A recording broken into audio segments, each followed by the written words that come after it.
राखीचा दिवस म्हणजे बहीण भावाच्या प्रेमाचा उत्सव. पण नाशिकच्या वडनेर दुमाला गावात या रक्षाबंधनाच्या आधीचा दिवस अशा एका कहाणीचा साक्षीदार ठरला, जे ऐकून तुमच्या डोळ्यात पाणी येईल.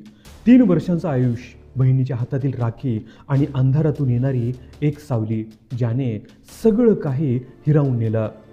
संध्याकाळ झाली होती. गावाच्या अंगणात दिव्यांची मंद ज्योत आणि ओठ्यावर खेळणारी मुलं. आयुष भगत फक्त 3 वर्षाचा, निरागस चेहरा, डोळ्यात चमक. उद्या सकाळी बहीण श्रेया त्याच्या हातावर राखी बांधेल या कल्पनेने खुश होता.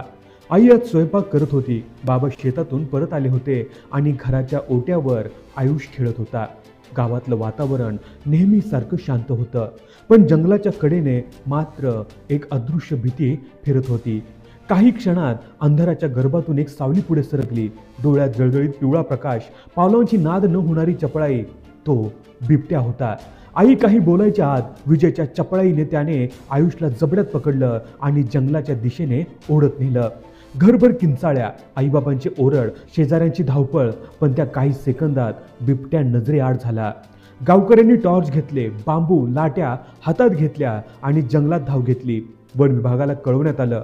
कडक अंधार, पानांच्या सळसळीत लपलेला धोका आणि मनातली एकच आशा, कदाचित आयुष अजून जिवंत असेल. पण तासागणिक आशा मावळत गेली आणि रात्री उशिरा गावाच्या पलीकडच्या झुडपात एक छोटंसं न हलणारं शरीर सापडलं. तो आयुष होता. 3 वर्षाचं ते लेकरू आता कायमचं शांत झोपलं होतं.